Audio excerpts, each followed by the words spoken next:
높임 표현 하면 어떻게 돼 있습니까? 자, 세 가지로 나눌 수가 있겠는데 일단 높임 표현이 뭔지 봅시다.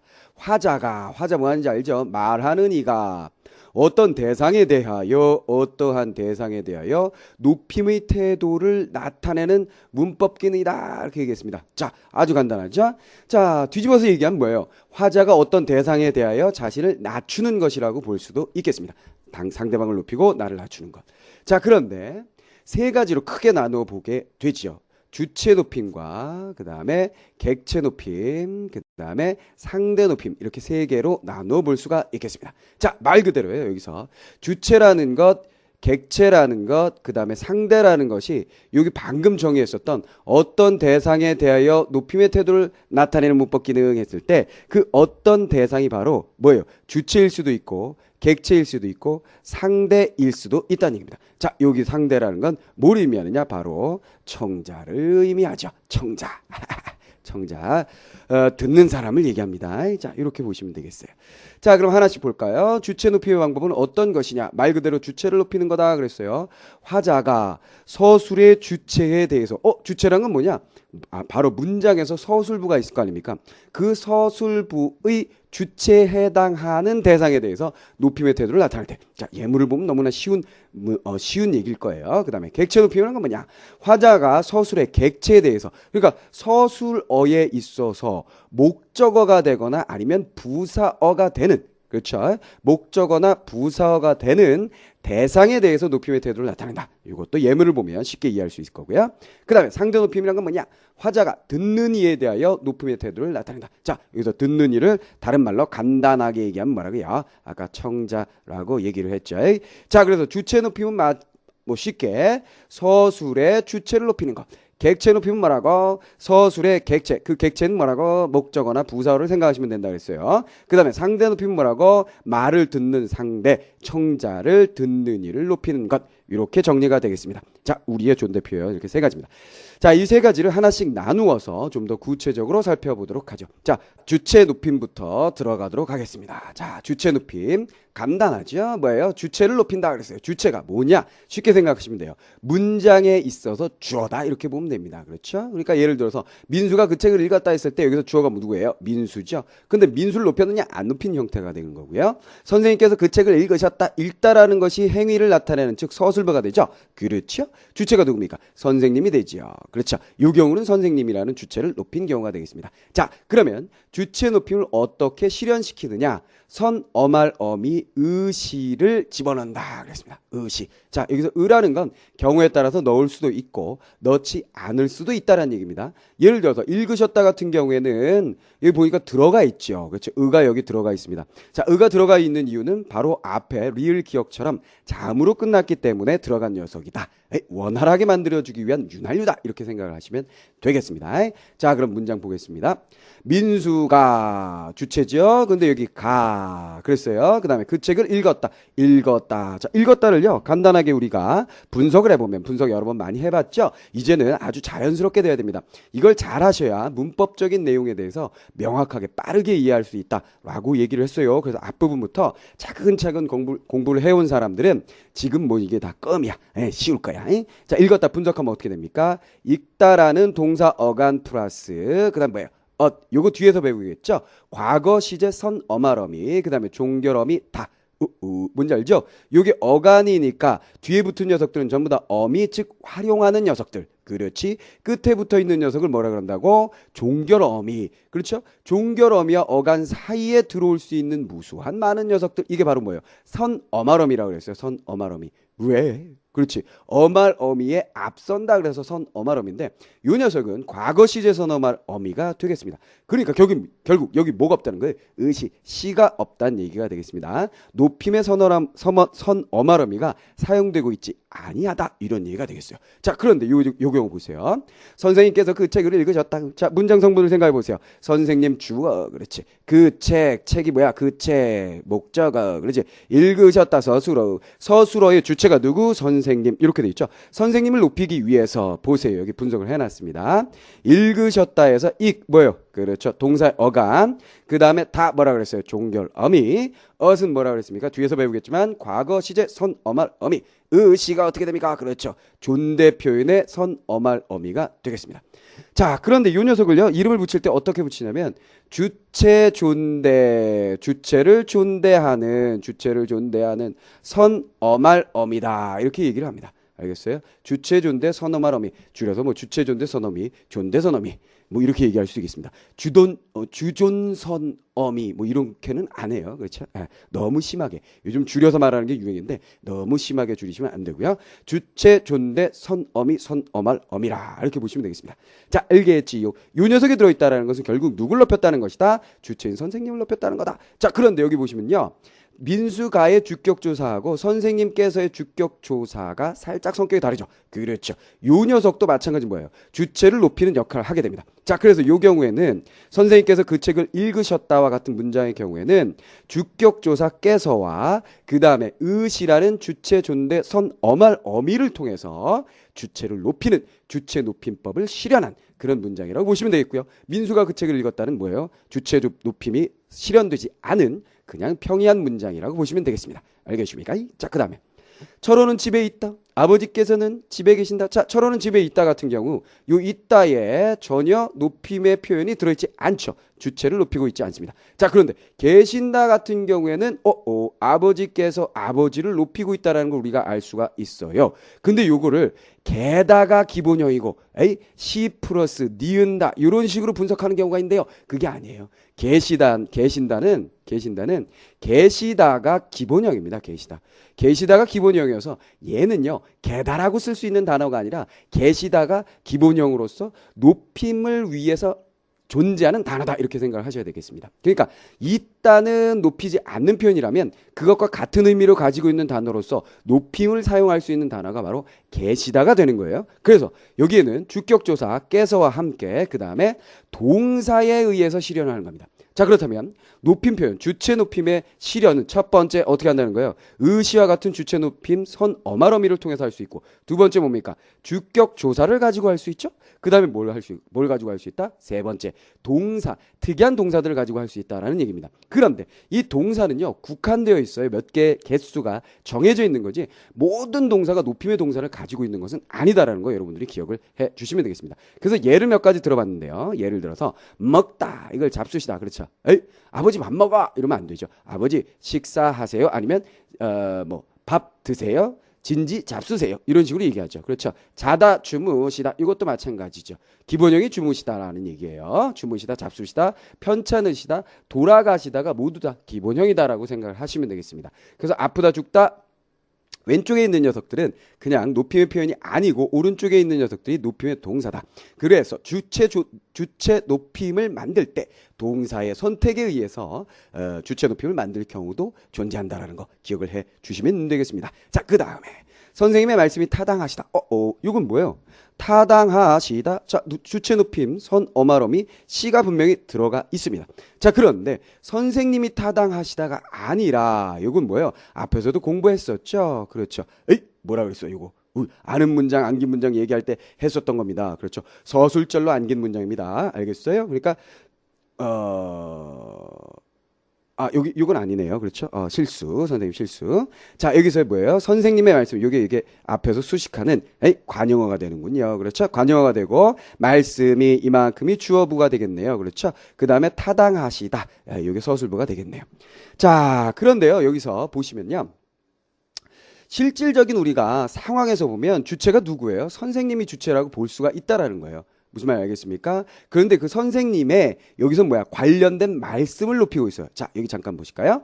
그 주체와 관련된 즉 신체 부분, 소유물, 생각 등과 관련된 것을 높이는 걸 우린 뭐라고 그런다? 간접 높임이라고 얘기를 합니다. 무슨 말이 알겠습니까? 그러니까 선생님이 타당한 것이 아니라 그가 하는 말씀이 타당하다는 거예요. 무슨 말이 알겠습니까? 그 다음에 여기서도 마찬가지죠. 선생님께서 일요일에 하루 종일 댁에 계신다 그랬어요. 자, 이건 뭐예요? 계신다. 이거는 뭐야? 간접 높임 아니네? 계시다라는 동사 앞에 나왔었죠? 동사에 의한 주체 높임. 선생님께서 주격조사까지도 썼네요. 그런데 이 계시다 같은 동사는 여기다 왜 보여드린 거냐면 간접 높임을 사용할 수 없는 것으로서 주의하라는 거예요.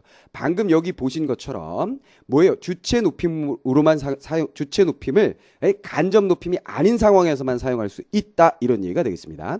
자, 예를 들어서 오늘 오후에 선생님께서는 수업이 없으시다 그랬어요. 자, 이건 뭐예요? 없으시다 같은 경우에 수업이라는 것이 마찬가지 뭐예요? 선생님과 관련된 어떤 것이죠? 그렇지? 그 관련된 어떤 것이 어떻게 됐다는 게요? 없으시다 시 주체 높임 선어말 어미가 들어있죠. 근데 이 녀석은 뭐예요? 그와 관련된 것을 높인 간접 높임법의 사용이다, 이런 얘기가 되겠습니다. 자, 그런데 계시다 같은 경우 요거 여러분들이 고등학교 교과서에서 이미 공부했었을 거예요. 뭐라 그랬냐면 선생님의 말씀이 계시겠습니다 라고 얘기하면, 자, 이거 어때요? 선생님의 말씀이 계시겠습니다. 문법적으로 맞다 그랬어요? 틀리다 그랬어요? 틀리다 그랬습니다. 왜 그러냐면 계시다 같은 경우는 뭐라고? 간접 높임을 사용할 수 없다. 그러니까 어떻게 해야 된다 그랬어요? 선생님의 말씀이 있으시겠습니다 라고 사용을 하셔야 된다라고 했습니다. 자, 그래서 주체 높임 정리해 볼게요. 주체 높임은 세 가지 방법이라고 그랬습니다. 의시와 같은 주체 높임 선 어마어미를 가지고 만들어낼 수 있는 경우, 주격 조사를 가지고 만들어낼 수 있는 경우, 이 경우에는 깨서를 사용한다라는 얘기죠. 그 다음에 동사, 독특한 동사, 요거는 한정이 되어 있다 그랬습니다. 주체 높임으로 쓰이는 기본형인 동사들을 가지고 만들어낼 수 있다. 그 다음에 주의사항으로서 간접 높임이라는 게 있다. 주체와 관련된 신체 부분, 소유물, 생각과 같은 것들을 높여주는 경우가 있는데, 주의하실 것은 계시다 같은 경우에는 반드시 간접 높임으로 사용해서는 안 된다라는 것을, 절대 간접 높임으로 사용해서는 안 된다라는 것을 기억해달라. 이렇게 정리를 해 주시면 되겠습니다. 자, 다음 문장으로 가볼까요? 다음 문장이 아니죠. 다음 높임법으로 가봅시다. 자, 객체 높임. 말 그대로 객체를 높이는 겁니다. 주로 동사에 의해서 실현이 된다 그랬는데, 그 객체는요 뭐라 그랬어요? 그렇죠. 앞에서 뭐라 그랬어요? 목적어나 뭘 생각하라 그랬어요? 부사어를 생각하자, 그렇게 얘기했습니다. 자, 봅시다. 예문을. 나는 그 친구를 데리고 학교로 갔다 그랬어요. 데리고 전혀 높인 것이 없죠. 그런데 데리고와 반대로 모시고 같은 경우에는요 높임의 표현에 사용을 하게 됩니다. 근데 이 동사는, 자, 주어가 누구예요? 내가 모시고죠. 주체가 납니다. 나를 높인 것이 아니라 누굴 높인 거죠? 아버지를 높인 게 됩니다. 그래서 아버지는 여기서 어떤 역할을 하죠? 그렇죠. 목적어가 됩니다. 자, 목적어인, 즉 대상인 아버지를 높이기 위해서 뭘 사용했다? 동사 모시고를 사용했다. 그러니까 얘는 뭐예요? 어떤 그 선 어마어미, 어미를 가지고 실현시키는 것이 아니라 동사를 가지고, 동사 단어의 선택을 가지고 실현시키는 것이기 때문에 당연히 이 녀석도 한정되어 있을 수밖에 없겠군요. 자, 두 번째 예문.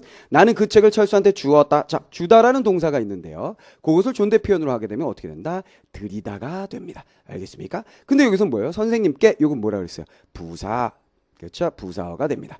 자, 요거 전에 한번 여러분들에게 간목, 직목이라고 해서 영어에서는 간접 목적어와 직접 목적어로 이야기한다. 그래서 둘 다 목적어다. 그러나 우리말에서는 뭐라 그랬어요? 부사어라고 얘기를 했습니다. 목적어라 얘기하지 않고. 그러면서 책을 받는, 내가 드리는 대상이 되죠. 무슨 말인지 알겠습니까? 자, 그거까지. 그 다음에 여기 또 독특한 거 있죠? 선생님께라고 그랬어요.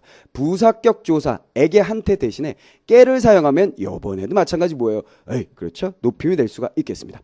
자, 그러니까 객체 높임은 결국 뭐라고요? 목적어나 부사어를, 즉 대상, 행위의 대상이 되는 녀석을 높이는 것이다. 그래서 아버지나 여기서 선생님을 높였다, 이런 얘기예요. 그런데 이 녀석은 뭐예요? 모시고나 드리다와 같이 동사의 선택에 의해서 결정이 된다. 그래서 무지하게 한정될 어쩔 수 없이 한정될 수밖에 없다, 이런 얘기였고요. 그 다음에 이 녀석도 조사, 격조사를 가지고 높임의 표현을 만들어줄 수도 있다라는 거 알겠습니까? 알겠죠? 동사에 의해서 결정된다. 그 다음에 격조사도 높임의 표현으로 활용이 될 수 있다. 자, 요거 생각하시면 되겠습니다. 자, 이렇게 해서 객체 높임은 굉장히 간단하게 정리가 됐습니다. 자, 마지막 상대 높임인데요. 상대 높임은 좀 복잡하다라고 많은 학생들이 생각을 할 텐데요. 일단 이렇게 생각하시면 됩니다. 격시체는 거의 현대어에는 잘 사용되고 있지 않다, 이렇게 생각하시면 될 것 같고요. 격시체 중에서도 헤라체하고 그 다음에 뭐예요? 뭐 하십시오체, 합시오체 정도가 쓰인다라고 생각하시면 되겠습니다. 근데 합시오체 같은 경우에도 정말 격식을 차린 자리에서만 거의 쓰인다라고 보시면 되겠고요. 이건 부모님이나 혹은 선생님들이 주로 사용하는 표현이라고 생각을 하시면 될 것 같습니다. 하계체나 하오체는 거의 사라진 것으로 생각이 됩니다. 자, 그런데 어쨌거나 격식을 갖춘 체 중에 헤라체와 하계체 이 두 가지는 낮춤 표현이고 요 밑에는 높임 표현이다 이렇게 생각을 하시면 되겠습니다. 그래서 종결 어미를 가지고 결국은 실현이 되고요. 그렇죠. 그 다음에 상대라는 것은 누구라고 그랬습니까? 청자라고 얘기를 했습니다. 자, 그럼 한번 볼까요?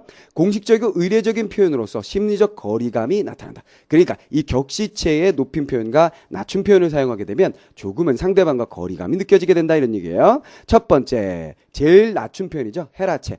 어라, 느냐, 다, 자, 마, 니, 려무나 등과 같은 종결 어미를 가지고 실현이 된다는 겁니다. 자, 예를 들어서 조용히 읽어라. 아이가 깨겠다. 세수했느냐? 소풍 가자. 이 정도죠. 했느냐 정도는 좀 예스러운 표현이죠. 요즘은 어떻게 사용하나요? 그렇죠. 세수했냐? 이 정도로 사용한다고 생각하시면 될 것 같으네요. 그렇죠. 그 다음에 하계체 같은 경우는 뭐예요? 걔네나 세, 는가, 세 등을 사용하게 되는데요. 미음세, 세. 자, 이것도 거의 요즘 현대어에서는 사용하지 않는다라고 보시면 되겠습니다. 이리 와서 앉게 이런 거 여러분들이 거의 들어본 적이 없을 거예요. 물론 회사에 상급자라든가 아니면 대학의 교수 아니면 선생님들이 가끔 학생 이리 와서 앉게 이렇게 말을 하는 경우가 있겠습니다만 주로 요즘은요 스승과 제자의 관계가 가르치는 사람과 배움을 받는 사람들의 관계가 굉장히 밀접해졌기 때문에 이런 말을 하게 되면 좀 딱딱한 느낌이 듭니다. 대학 교수 같은 경우에는 거의 학생들을 잘 모르지요. 그렇죠. 몇몇 그러니까 친한 척하는 학생이라든가 아니면 계속 공부를 하려고 찰딱 붙어있는 학생들 이런 학생들하고는 좀 친근하게 대하시는 것 같은데 대부분의 학생들은 잘 몰라요. 그렇죠. 별로 관심도 없습니다. 그러다 보니까 학생들한테 얘기할 때는 이 하계체를 굉장히 많이 사용하시죠. 그러나 요즘 젊은 교수들이 많이 생기면서 분위기가 좀 바뀌었을 것이라고 생각이 됩니다만 선생님이 학교 다닐 때만 해도 교수님들은 항상 뭐뭐 하게 학생 뭐뭐 했는가 뭐뭐 어서 들게 이리 하이 이런 식으로 많은 표현을 이런 표현들을 많이 사용하셨어요. 그러나 현대에는 거의 이런 격식적인 것을 갖추지 않기 때문에 거의 안 쓰인다라고 여러분이 생각하시면 되겠고 좀 예스러운 표현이니까 기억하기는 좀 쉬울 것이다라는 생각이 드네요. 하우체 같은 경우에는 어때요? 그죠? 서둘러 가오 왜 꾸물거리오 같이 합시다. 이것도 좀 예스럽죠. 그렇죠? 예전에 주로 이렇게 어느 그 소설을 보면 이런 표현이 잘 나옵니다. 그러니까 그 소설에서 대하소설 같은 거에 보면요. 격변하는 시기죠. 그러니까 신분상의 어떤 그런 차이가 점점 깨어지는, 신분상의 어떤 차이가 깨어지는 그런 상황에서 그 그렇죠. 종들, 천한 신분에 있는 사람들을 양반들이 대할 때 과거에는 헤라와 하계를 주로 사용했겠죠. 그런데 높임 표현을 사용할 때 합시오체로 가지 못하고 요 부분으로 하오체를 사용하게 되는 거예요. 무슨 말인지 이해하겠죠? 그러니까 신분상의 혼란이 생기게 되니까 예전에 어떤 천민의 신분에 있는, 그렇죠. 낮은 신분에 있는 사람들까지도 존대를 해야 하는 그런 상황이 벌어지게 됩니다. 그때에 완전 합쇼체와 같은 최극상의 높임의 표현을 사용하기는 좀 어색하기 때문에 하오체를 주로 사용을 했었어요. 무슨 말인지 알겠습니까? 그러니까 소설에 그렇게 나타나더란 얘기예요. 소설에서 보면. 그러니까 누구 어멈 서둘러 가오. 이렇게 얘기하면 이것이 낮춤 표현이 아니라 높임 표현이 되는 거예요. 그러니까 그 누구 어멈은 아니 도련님이 왜 갑자기 나한테 존대 표현을 사용하시지 이렇게 생각이 든다는 얘기입니다. 무슨 말인지 알겠습니까? 자, 그래서 뭐뭐하오, 뭐뭐소, 뭐뭐구려, 뭐뭐리다와 같은 것들은 높임 표현인데 아주 높임은 아니고 그 다음 단계의 높임 표현이라고 생각하시면 되겠습니다. 서둘러 가오, 계속해야 하는지 모르겠구려 이런 거 부부관계에서 많이 사용했었던 것으로 또 생각이 됩니다. 그렇죠? 부부는 서로 이렇게 격식을 갖추어서 이야기를 해야 하는 상대이기 때문에 주로 남편이 아내에게 이런 식으로 하오체를 많이 사용했고 아내도 남편에게 하오체나 혹은 합시오체, 하십시오체를 많이 사용했던 것으로 생각이 됩니다. 자, 그런데 하십시오체는 십시오, 소서, 나이다, 읍니다, 올시다 등을 사용하게 되는데요. 어서 오십시오. 책을 읽으셨습니까? 이거는 뭐예요? 격식을 갖추어야 하는 강연의 자리라든가 어떤 제품을 설명해야 하는 그런 자리 같은 경우에는 합쇼체를 현대에도 많이 사용하는 것으로 보입니다. 무슨 말 알겠죠? 그러니까 선생님이 강의하는 데 있어서 여러분들에게 뭐뭐 하시기 바랍니다 등등의 표현들 합시호체를 많이 사용하게 되는 거죠. 그래서 현대에도 합시호체 같은 경우에는 격식을 차려야 하는 장소들이 많기 때문에 많이 사용을 하고요.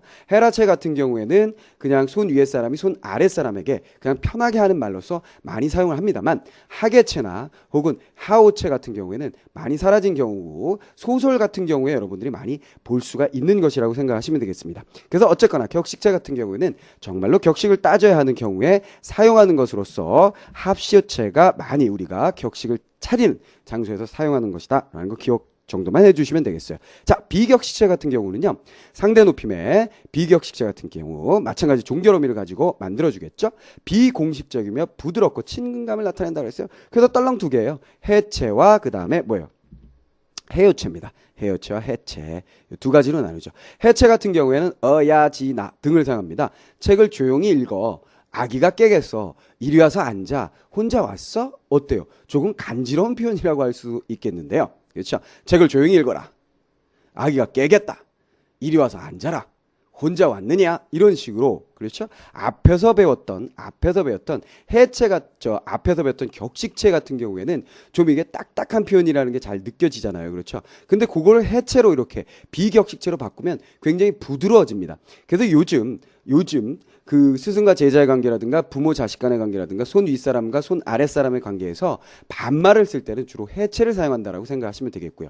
해요체를 보면요. 어여, 지여, 군여, 개여, 까여 이런 것들이 쓰이게 되는데요. 자, 왜 꿈을 거려요? 이 책을 읽으셔요. 이런 거 있죠. 이런 것들이 또 높임의 표현인데 굉장히 친근하게 느껴지는 높임 표현이다라고 생각을 하시면 되겠습니다.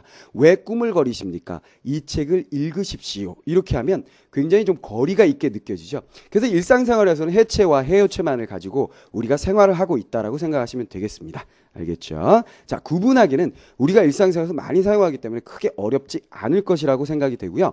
문제로 자주 출제되는 것 중에 하나가 바로 압존법인데요. 말 그대로 존대법에 있어서 뭔가 눌러야 할 게 있어요. 뭘 눌러야 되나 주의할 게 있습니다. 주체를 높여야 하는 것이 원칙이지만 주체 높임과 해당되는 얘기네요. 듣는 이가 주체보다 높은 경우에는 높임을 하지 않는 것을 원칙으로 하는 게 바로 압존법입니다. 무슨 말인지 알겠습니까? 자, 여기 보세요. 할아버지, 아버지가 지금 왔습니다. 이렇게 돼 있어요. 자, 아버지라는 존재는요. 나에게 아버지이기 때문에 내가 높여야 하는 존재입니다. 그렇다면 왔다라고 얘기하지 않고 오셨다라고 얘기를 해야 된다는 얘기예요. 그럼에도 불구하고 왜 왔습니다라고 얘기했냐면 할아버지 때문이죠. 무슨 말이 알겠습니까? 청자, 듣고 있는 사람이 나보다 높은 존재이면서 동시에 아버지보다 높은 존재이기 때문에 할아버지 앞에서 아버지를 높일 수가 없었어요. 그래서 할아버지, 아버지가 지금 왔습니다라고 표현을 하게 된 겁니다. 자, 여기서 습니다 같은 경우에는 뭐예요? 할아버지를 높이는 상대 높임법을 위해서 사용한 거죠. 그렇죠. 요거를 비격식체로 바꾸면 어떻게 됩니까? 할아버지, 아버지가 지금 왔어요. 이렇게 되겠죠. 무슨 말이겠습니까? 상대 높임을 안 해버리면 어떻게 돼요? 할아버지, 아버지가 지금 왔어. 이렇게 되는 거지. 뭔 말인지 알겠어요? 이해됐습니까? 지금 이렇게 얘기하니까 그게 뭔 소리야? 너무 빠르잖아요. 이렇게 되시는 분들은 다시 한번 정리를 하시는데 요 원본을 여러분들이 정리를 하시고 따로 정리를 하시고 설명을 또 듣는 이런 방법을 취하시면 좋겠습니다. 자, 그래서 문법사항이라는 것은요. 뭐 선생님도 자주 헷갈리는 부분이기도 합니다. 그러나 기본적인 것들은 언제나 명확하게 알고 있어야 된다라고 얘기를 했고 주의사항이라고 여러분들에게 말씀드린 것들은 시험 문제에 자주 나오는 거니까 잘 기억을 해 주시기 바랍니다. 자, 그래서 우리의 높임 표현은 항상 중요하다라고 했으니까 반드시 정복을 해 두셔야 되겠고요. 지금 여러분들에게 설명드린 이 부분 같은 경우는 굉장히 간단한 부분이에요. 좀 더 심화해서 말씀을 드릴 수 있겠지만 이게 바로 고등학교 문법입니다. 그 공인된 문법이니까 요 정도만 알면 어디서든 충분하다라는 생각이 들고요.